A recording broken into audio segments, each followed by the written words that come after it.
And it came to pass on a certain day, as he was teaching, that there were Pharisees and doctors of law sitting by, which were come out of every town of Galilee and Judea and Jerusalem, and the power of the Lord was present to heal them. And behold, men brought in a bed a man which was taken with palsy, and they sought means to bring him in and lay him before Jesus. And when they could not find by what way they might bring him in, because of the multitude, they went up on the rooftop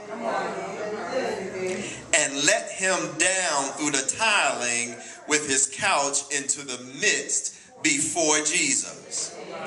And when he saw their faith, he said unto him, Man, thy sins be forgiven thee.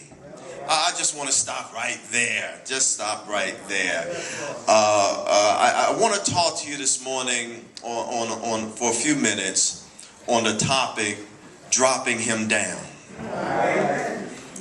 But I want you to know that the devil stands against you both physically, mentally, and spiritually.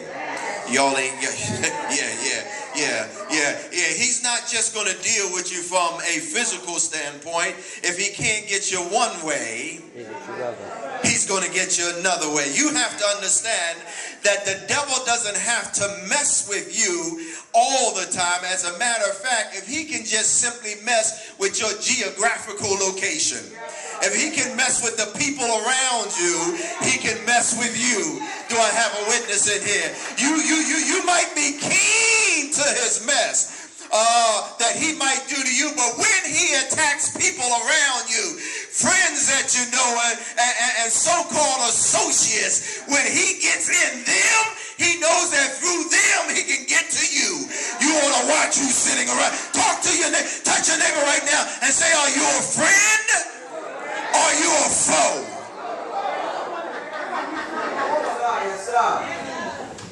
You come to church and you worship and pray, but the devil is sitting right next to you.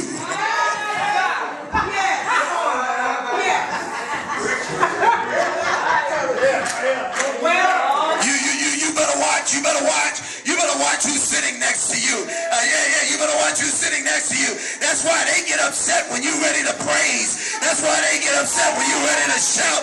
That's why they get upset when you're ready to shout hallelujah. Touch your neighbor and say, are you with me or are you against me?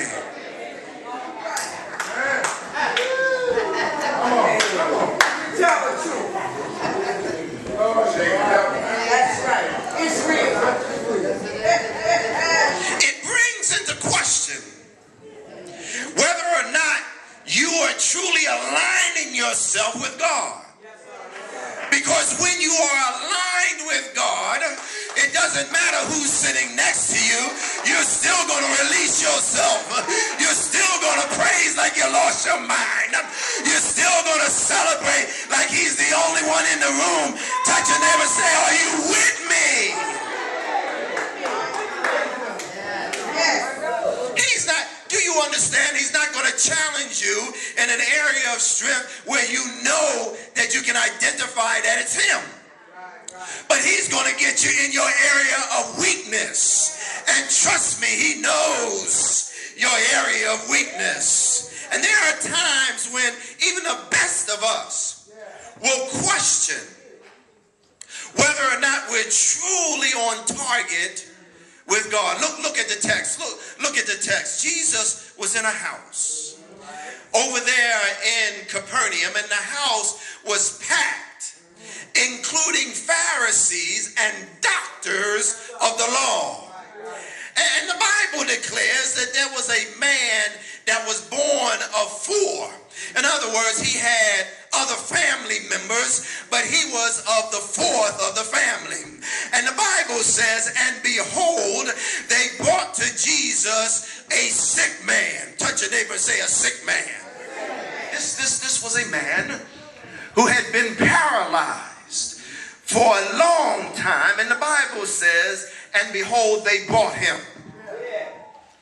They, is interesting that the text says they. It doesn't say they brought him at the request of the sick man. It simply says that they brought him. In other words, they decided to bring him. When was the last time that you decided to bring somebody to the house of God? When was the last time you decided that you were tired of the person doing what they were doing and you said, come on and go to church with me? There used to be, back in the old days, when somebody didn't show up in church after a while, the saints of God would call them on the telephone. But I don't see too much of that anymore. But baby, now you ought to be able to call somebody and say, baby, go to church with me. They brought him. Touch your neighbor and say, they. Here was a man who was sick with palsy, laying on his bed. The Bible says their faith, the faith of the ones that brought him and lowered him before Jesus, when he saw their faith. Now you've got to understand the dynamics of this whole scene here. They are still up there, and he is down here. But when Jesus saw their faith, y'all ain't gonna talk back to me. They were obsessed with the mission of getting their friend into the seat of Jesus. Their faith actually saved their friend. Y'all need to see this. Y'all need to see this. It was their faith. It was your faith that saved the person sitting there. Your faith can be the nucleus for somebody else to come to Christ. Your faith can be the nucleus for somebody else to get healed. Your faith can be the nucleus for somebody else to get a job. Your faith can be the nucleus for somebody else coming to church. Your faith. I don't know who you've been praying for or who in your family, but your faith. Touch your neighbor and say, your faith. Become messed up. I don't need someone else who's messed up to try to tell me how to get unmessed up. I need somebody who knows Jesus to get me back on track. Are y'all with me? Now notice what happens. Notice what happens. I'm going to take my seat. Notice what happens when Jesus saw their faith. Not his faith, but their faith. He said unto the man, not unto the ones that had the faith, but unto the man who was paralyzed. Son, be of good cheer. Thy sins be forgiven thee. Now notice. Jesus didn't say he was healed, but he said your sin. That's right. Come on. Is forgiven. That would suggest to me, preacher, that it was his sin that kept him in a paralyzed state. How many of y'all know that your sin can mess you up real good? Jesus commanded the man to get up, to take his mat and to go home. You'll find that over in Matthew. He said, get up. Now, get up was a test for the paralyzed position. Because if you've been down for a long time, sometimes it appears like you can't get up. Y'all ain't gonna talk back to me. Some of y'all that been in your condition for a long time, you feel that you're always gonna be there. But if God stops by your house, I don't know. If God stops by your house, I don't care what kind of condition that you're in, what kind of condition your family is in.